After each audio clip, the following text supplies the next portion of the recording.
Hello student, good morning. 11th commerce.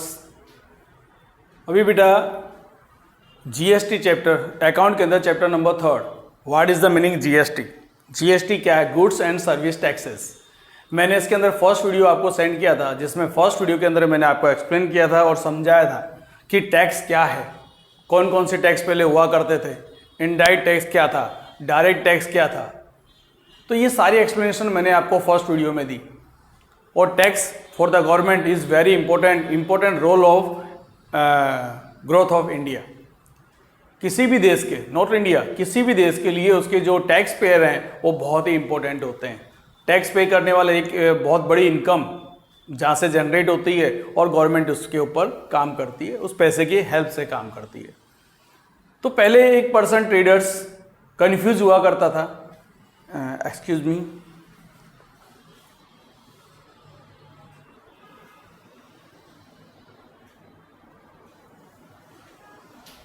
पहले वो confuse हुआ करता था कि टैक्स कब पे करना है, कितना पे करना है, उसकी कैलकुलेशन बार बार करना, बार बार पे करना, उसके लिए टाइम कंज्यूमिंग और एक्सपेंसिव दोनों हुआ करता था।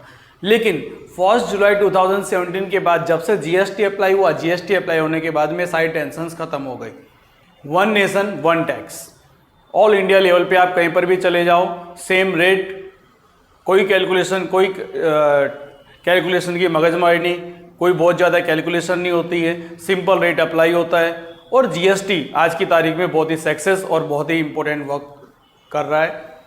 तो सेकंड लेक्चर में मैंने भेजा आपको कि टाइप ऑफ जीएसटी। जीएसटी की टोटल 5 टैक्स टाइप है, जिसके अंदर आपने देखा था CGST, central goods and service taxes, state goods and service taxes, union territory goods and service taxes, integrated goods and service taxes and goods and services compensation sales tax. That means there are 5 type of GST. फिर हमने उसी video में ये भी देखा था supply of goods and services with in state, out of state. Goods and service that is the part of the commerce, यानी हमारे बिजनेस का मेन टॉपिक। यानी जीएसटी के अंदर से मेन टॉपिक क्या है, तो ये मेन टॉपिक हमारा था। जब भी हम गुड्स परचेज एंड सेल्स करते हैं विद इन स्टेट और out of state, with in state यदि आप ट्रांजैक्शन करते हो तो जो भी टैक्स होगा उसके दो पार्ट हो जाएंगे, 50-50%। 18% है तो 9 सीजीएसटी और 9 एसजीएसटी। उसी तरह से अगर आउटसाइड इंडिया करते हो, आउटसाइड इंडिया नहीं, आउटसाइड स्टेट, गुजरात के बाहर अगर कहीं पे भी आप बिजनेस करते हो, सेल करते हो, तो इनपुट जीएसटी और आउटपुट जीएसटी। इनपुट किसके लिए वर्ड यूज होता है? परचेज के लिए। आउटपुट किसके लिए होता है? सेल्स के लिए।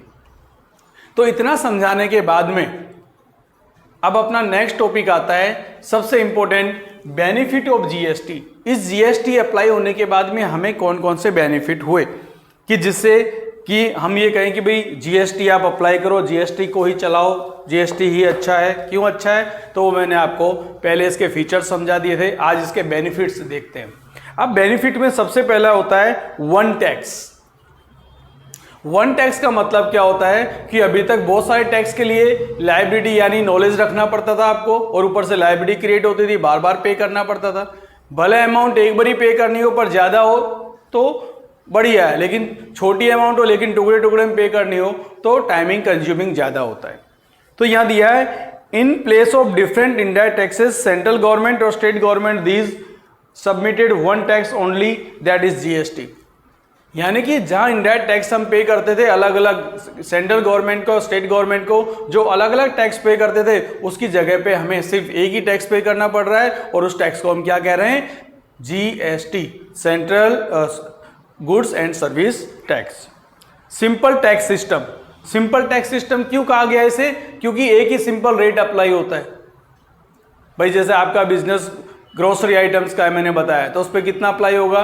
12% या 18%, तो फिक्स हो गया। जब भी बिल बनेगा उस पर 12% ऐड कर दो, हो गया जीएसटी। यानी कोई अदर कैलकुलेशन या टैक्स रेट की आपको जरूरत नहीं है। Removal double taxation. Double taxation का मतलब पहले हम एक ही चीज के ऊपर 2-3 बार टैक्स पे करते थे, वो टैक्स जीएसटी की हेल्प से चला गया, आपको किसी भी चीज पे डबल टैक्स पे करने की जरूरत नहीं है। Benefit of price deduction. GST implementation होने से क्या हुआ है, किसी भी चीज की गुड्स एंड सर्विसेज की वैल्यू क्या हो गई है, कम हो गई है। ऐसा क्यों हुआ? फॉर एग्जाम्पल मैं आपको ऐसा कहूं कि भाई आप किसी भी दुकान पे फर्नीचर खरीदने के लिए जाते हो, तो आपसे पूछेगा जीएसटी वाला बिल चाहिए बिना जीएसटी वाला चाहिए, तो आप बोलोगे मुझे जीएसटी वाला ही बिल चाहिए, जीएसटी वाला बिल मतलब पक्का बिल चाहिए, लेकिन मैं 5,000 से ज्यादा दूंगा नहीं। यानी आपकी लिमिटेशन आपने बता दी कि 5,000, लेकिन जीएसटी भी होना चाहिए। अगर वो 5,000 का गुड्स देता है तो जीएसटी उसमें 600 रुपये ऐड हो जाता है, तो 5,600 हो गया। लेकिन आपने क्या बोला कि मैं तो 5,000 ही दूंगा, तो मतलब क्या करेगा, वो प्राइस को रिड्यूस कर देगा। क्या करेगा, 4,500 कर देगा। प्राइस की गुड्स की कीमत क्या हो गई, 4,500, उसमें वो जीएसटी लगाएगा और 5,000 कर देगा, तो आपका जीएसटी का बिल भी मिल गया और चीज की कीमत भी कम हो गई। इसीलिए क्या कहा, जीएसटी जैसे इंप्लीमेंटेशन होता है तो प्राइस क्या होती है, रिड्यूस हो जाती है। यूनिफॉर्म प्राइजेस, यूनिफॉर्म प्राइजेस का मतलब क्या हुआ कि जो टैक्स रेट है वो ऑल ओवर इंडिया क्या है, सेम रेट है, ऑल ओवर इंडिया, कोई चेंज इसमें नहीं है। Reduction in tax evasion, tax reduction size. अब देखो इसमें क्या हुआ कि जब टैक्स कैलकुलेशन करना पड़ता था पहले, तो क्योंकि टैक्स बहुत सारा अलग अलग टैक्स हुआ करते थे, तो ऐसे उस समय कैलकुलेशन थोड़ी डिफिकल्ट हुआ करती थी, क्योंकि टैक्स अलग अलग होंगे तो उसके रूल अलग अलग होंगे, रूल अलग होंगे तो उसकी कैलकुलेशन अलग होगी, और कैलकुलेशन अलग होगी तो ट्रांसपेरेंसी रिड्यूस हो जाएगी। ट्रांसपेरेंसी का मतलब क्या कि आप कोई भी चीज लाते हो तो भी इतना परसेंटेज लगा है, लेकिन पहले आप डायरेक्टली ये नहीं कह सकते थे कि इतना परसेंट लगा, क्योंकि बहुत सारे चेंजेस हुआ करते थे। Input tax credit, input tax credit का मतलब क्या होता है, जीएसटी पेड ऑन परचेज, जब आप गुड्स परचेज करते हो तो जीएसटी आप पेड करते हो, ठीक है ना। जब आप गुड्स पेड करेंगे तो जीएसटी भी हम पे करेंगे। जैसे कि आप कोई चीज खरीदने जा रहे हो, 500 रुपए की चीज है, पर जीएसटी उसमें 50 रुपए लग गया, तो 550 आपने दिए, यानी परचेज करते समय आपने जीएसटी पे किया। तो जब यही जीएसटी जब आप सेल करते हो, जब गुड्स सेल करोगे तो जीएसटी आपका क्या होगा, रिड्यूस हो जाएगा। तो GST is payable to the tax payer at that time, purchase sales के सामने क्या होता है, राइट ऑफ हो जाता है, कैंसल हो जाता है। यूजफुल फॉर इकोनॉमिक्स, एक यूजफुल फॉर इकोनॉमी क्यों कहा गया, क्योंकि जीएसटी एक बहुत बड़ी इनकम सोर्सेस है, मैंने आपको बताया, जिससे क्या होता है, जीएसटी जब फंड इकट्ठा होगा तो हमारा जो इकोनॉमिक है, पूरी इंडिया की इकोनॉमी क्या होती है, स्टेबल होने में उसकी हेल्प करता है। Balance regional development, balance regional development take business को डेवलप करने के अंदर जीएसटी आप वाले बिल अप्लाई करोगे तो आपका बिजनेस क्या होगा, सक्सेस और स्टेबल होगा। Reduction in administration work, administrative work, पहले जब टैक्स अलग अलग हुआ करते थे तो डिपार्टमेंट आपको अलग अलग रखना पड़ता था। पहले आज आपकी तारीख में खुद देखो, सेल टैक्स डिपार्टमेंट अलग, इनकम टैक्स डिपार्टमेंट अलग, एक्साइज अलग और कस्टम ड्यूटी अलग, तो आपको 4 अलग अलग ऑफिस में जाके काम करके आना पड़ता था। और अब तो क्या हो गया, जीएसटी, आपको एक ही जगह जाके जीएसटी पे करके आना है, वहाँ जीएसटी की रिटर्न फाइल करनी है, सब एक ही जगह जाना है, सारा काम हो जाएगा। तो एडमिनिस्ट्रेशन वर्क भी कम हो गया। पहले 4 काम करने के लिए 4 एम्प्लॉय रखने पड़ते थे, अब गवर्नमेंट को 1 एम्प्लॉय, जहाँ 4 काम करते थे वहाँ 1 एम्प्लॉय काम कर रहा है। तो क्या हुआ, इससे एक बेनिफिट हुआ तो सामने लॉस भी हुआ है। And reduction in government operation, government जो पहले काम करती थी, बहुत सारे वर्क एम्प्लॉय रखने पड़ते थे उसे, बराबर, लेकिन अब क्या है, जीएसटी के अंदर जैसे मैंने बताया सारे टैक्स हट गए, एक टैक्स लग गया, तो इससे क्या हुआ, जितने टैक्स डिपार्टमेंट में काम करते थे वो सब कन्वर्ट हो गए एक व्यक्ति, जहां पे 4 व्यक्तियों की जरूरत है वहां एक व्यक्ति जीएसटी का पूरा काम हैंडल कर रहा है। तो ये एक प्रॉब्लम वाली भी चीज है, लेकिन ठीक है, गवर्नमेंट के बहुत सारे काम कम हो गए।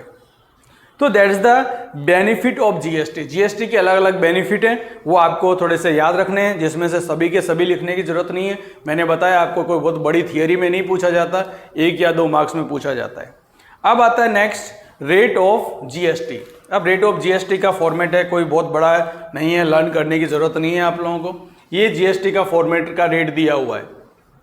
जीएसटी कहाँ कहाँ अप्लाई होता है, कितना अप्लाई होगा, जिसमें आपको 2 चीज याद रखनी है। यहाँ लिखा है the range of GST, GST कहाँ से कहाँ तक है, तो जीएसटी की रेंज क्या है, ये एमसीक्यू में पूछा जाता है या 1 आंसर में, 0 to 28%। तो यहाँ पे दिया हुआ है शेड्यूल 1, 2, ये तो बहुत डीपली चीज है। पर आईजीएसटी क्या है, आईजीएसटी का मतलब क्या होता है, आउटसाइड स्टेट।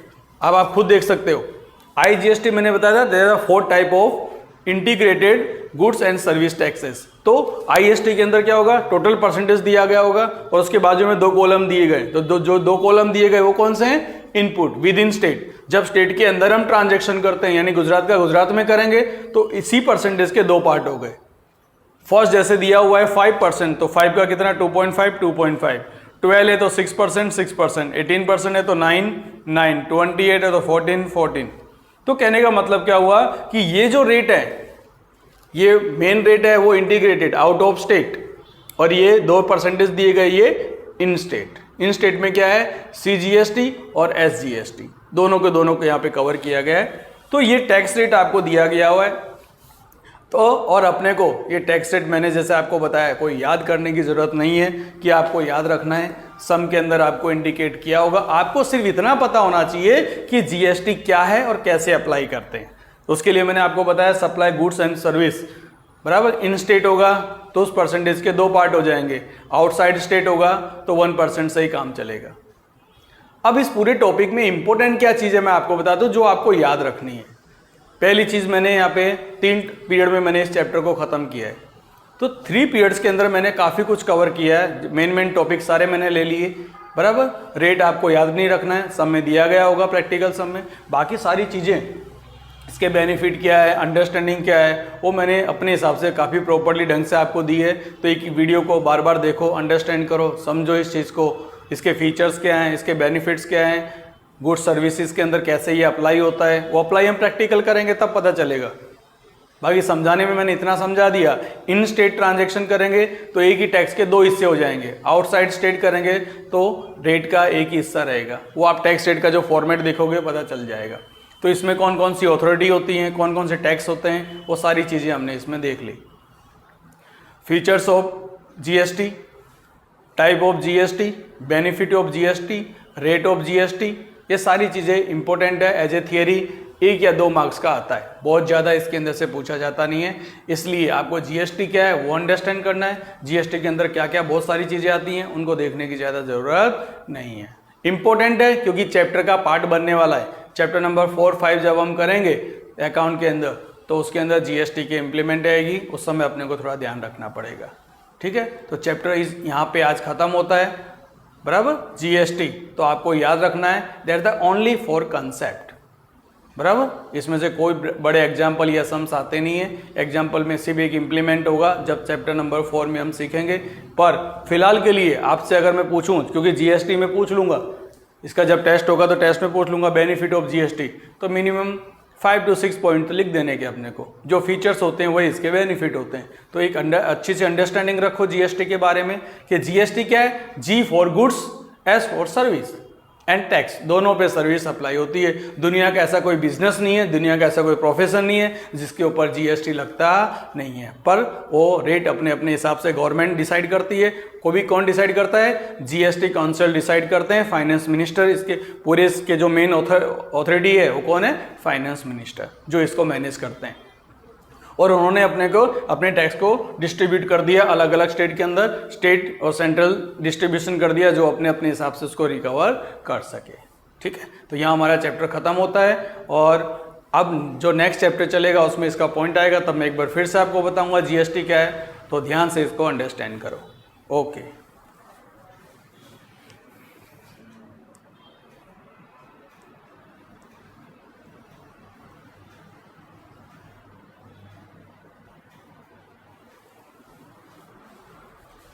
हाँ। और अब इसके बाद जो हमारा अकाउंट का चैप्टर स्टार्ट होगा, chapter number 4, that is the journal. Journal is the, आपने अकाउंटिंग प्रोसेस का वीडियो आपने देखा होगा। अकाउंटिंग प्रोसेस का सबसे पहला जो फर्स्ट स्टेप है वो क्या था हमारा, फर्स्ट स्टेप क्या होता था कि ट्रांजैक्शन के बाद होता था आइडेंटिफिकेशन, और उसके बाद आता था जर्नल। जर्नल क्या हमारे लिए, journal is the first fundamental book of account. तो आपको इस चीज को ध्यान रखना है और ध्यान से अंडरस्टैंड करना है। जर्नल हमारे लिए फर्स्ट और मोस्ट इंपॉर्टेंट चैप्टर होगा। जर्नल के बिना कुछ चीज हो ही नहीं सकती, ये समझ के चलना। ओके।